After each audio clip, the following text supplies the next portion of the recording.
नमस्कार साथियों, स्वागत है आप सभी का हमारे और आपके YouTube चैनल एसएससी लैब पर, जहां पर आज मैं आपको बताने वाली हूं रेलवे ग्रुप डी 2025 के एग्जाम के बारे में। तो बहुत सारे स्टूडेंट्स का एक कंफ्यूजन होता है कि मैम अगर हमने एक जोन से अप्लाई कर दिया, मान लीजिए वो जोन हमारे घर के काफी दूर है, लेकिन मुझे वो सेफ जोन लग रहा है, मुझे लग रहा है वहां से मेरी नौकरी लग जाएगी, तो मैंने अप्लाई कर दिया, लेकिन क्या आगे चल के मैं उस जोन को बदल सकता हूं या बदल सकती हूं नौकरी लगने के बाद?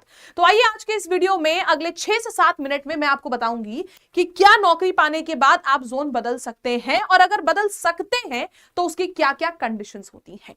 तो अगर सवाल का जवाब दिया जाए कि क्या नौकरी पाने के बाद जोन बदला जा सकता है, बिल्कुल बदला जा सकता है। 100% आप जोन को बदल सकते हैं, और जोन बदलने के होते हैं कुछ अलग अलग तरीके होते हैं जिनके बेसिस पर आपको ट्रांसफर मिलता है।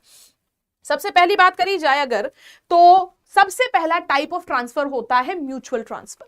म्यूचुअल ट्रांसफर, इसको मैं बहुत ही आसान भाषा में आपको समझाऊंगी कि सपोज आप हैं कोलकाता जोन से, कोई दूसरा इंसान था मुंबई जोन से, आपके जानने में ही आप दोनों ने साथ में तैयारी करी, आपको लगा आप कोलकाता से भरेंगे, उसने कहा वो मुंबई से भरेगा।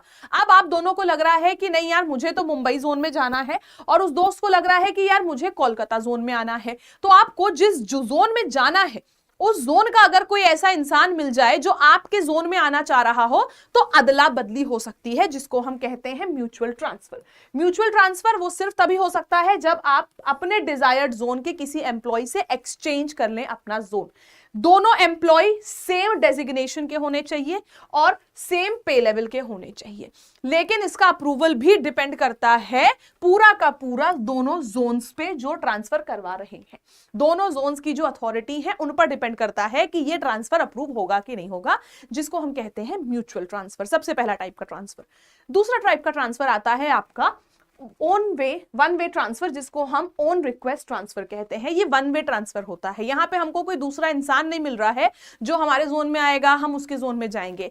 ये ट्रांसफर के लिए आप रिक्वेस्ट कर सकते हो ये बोल के कि भाई हमारे माँ बाप हैं जिनकी तबीयत नहीं सही रहती है, हमें उनके पास जाना है किसी भी इमरजेंसी ग्राउंड पर, और आपके पास जब कोई नहीं है एक्सचेंज करने के लिए पोजीशन, तब आप किसी भी इमरजेंसी ग्राउंड पर, माँ बाप की तबीयत का हो सकता है, कोई भी और रीजन हो सकता है जिस वजह से आप इस ट्रांसफर के लिए बोल सकते हो। मेनली मेडिकल रीजंस होते हैं जिसके लिए आप ये वन वे ट्रांसफर, जिसको हम ऑन रिक्वेस्ट ट्रांसफर कहते हैं, इसके लिए बोल सकते हो। यहां पे अगर आप लोगों के पास म्यूचुअल ट्रांसफर का ऑप्शन नहीं होता है तो आप वन वे ट्रांसफर यानी कि ऑन रिक्वेस्ट ट्रांसफर कर सकते हैं। ये सिर्फ और सिर्फ तब पॉसिबल है जब जिस जोन में आप जाना चाह रहे हैं वहां पे वैकेंसी है। मान लीजिए वहां पे वैकेंसी ही नहीं है, तो आप कैसे उस जोन में जाएंगे? तो वैकेंसी होना बहुत ज्यादा जरूरी है जिस जोन में भी आप ट्रांसफर लेके जाना चाह रहे हैं। और दूसरा पॉइंट, अगर आपको अप्रूवल मिल जाता है अथॉरिटीज से, तो बिना अप्रूवल के नहीं हो सकता है ट्रांसफर। फिर आ जाते हैं हम तीसरे टाइप के ट्रांसफर के ऊपर, जो कि होता है spouse based transfer. Spouse based transfer यानी कि स्पाउस यानी कि आपका पति या आपकी पत्नी। अगर मान लीजिए आपकी शादी हो चुकी है और आपका हस्बैंड किसी दूसरे जोन में जॉब कर रहा है, भले ही रेलवे में हो, किसी भी गवर्नमेंट एम्प्लॉई हो, किसी भी जगह पर वो काम कर रहा हो, आपका पति किसी दूसरे जगह पर है, आप किसी दूसरे जगह पर हो, या फिर मान लीजिए आपकी वाइफ किसी दूसरे जगह पर काम कर रही है, तो उस केसेस में हम स्पाउस बेस्ड ट्रांसफर ले सकते हैं, यानी कि पति पत्नी या फिर जो हमारे हस्बैंड वाइफ्स होते हैं उनके बेसिस पर ट्रांसफर लिया जा सकता है। आपका जरूरी नहीं है कि स्पाउस रेलवे में ही काम करे, वो किसी भी गवर्नमेंट डिपार्टमेंट में काम कर रहा है तो आप ट्रांसफर के लिए अप्लाई कर सकते हैं। यहां पे भी कंडीशन वही है कि आप लोगों का उस जगह पे वैकेंसी होनी चाहिए, और ये कंपैशनेट ग्राउंड्स के अंडर इसको रखा जाता है, और ये सबसे जल्दी अप्रूव होता है। बाकी दोनों में अप्रूवल में भले ही समय लगे, लेकिन इसको सबसे जल्दी अप्रूव किया जाता है कंपैशनेट ग्राउंड पे, यानी कि प्यार मोहब्बत के ग्राउंड पे इसको सबसे पहले अप्रूव किया जाता है।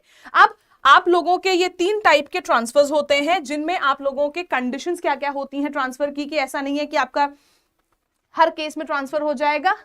आपका जो एक मिनिमम सर्विस पीरियड है वो आपको कंप्लीट करना चाहिए। ये नहीं कि हमने आज जॉब ली, बस हमने आज ही अप्लाई कर दिया ट्रांसफर के लिए, या फिर 5 दिन बाद या 10 दिन बाद कर दिया। कई सारी ऐसी जॉब्स होती हैं जिनमें ट्रेनिंग की जरूरत है, तो आपको ट्रेनिंग कंप्लीट करने के बाद ही आप सोच भी सकते हो। कई ऐसी जॉब्स होती हैं जिनमें ट्रेनिंग की जरूरत नहीं है लेकिन फिर भी समय लगता है, तो आपको एक मिनिमम सर्विस पीरियड कंप्लीट करना होता है, जो कि ज्यादातर 3 से 4 साल का होता है। For applying for a transfer, आपकी current performance and service record जो होते हैं वो बहुत अच्छे होने चाहिए। ये नहीं कि खराब काम किया उसके बाद भी ट्रांसफर मिल जाएगा। और नए जोन में वैकेंसीज होनी चाहिए जिसमें आप अप्लाई कर रहे हैं। अप्लाई करने का प्रोसीजर ये होता है कि ट्रांसफर रिक्वेस्ट लेटर आपको डालना होता है डिपार्टमेंट के हेड को, एक एनओसी यानी कि नो ऑब्जेक्शन सर्टिफिकेट आपको चाहिए होता है अपने करंट जोन वाले को। अगर म्यूचुअल ट्रांसफर है तो आप लोगों को दूसरे एम्प्लॉय वो किस जोन का है उसकी सारी की सारी इंफॉर्मेशन अटैच करनी होती है। एंड जो आपकी रिक्वेस्ट है फिर वो ऑफिशियल रिक्वेस्ट के लिए जाती है दोनों ही जोन से, जहां से आप जा रहे हो और जहां पर जा रहे हो दोनों के लिए ही। और अगर आपको अप्रूव हो जाता है तो आपको तब जाके एक ट्रांसफर ऑर्डर मिलता है।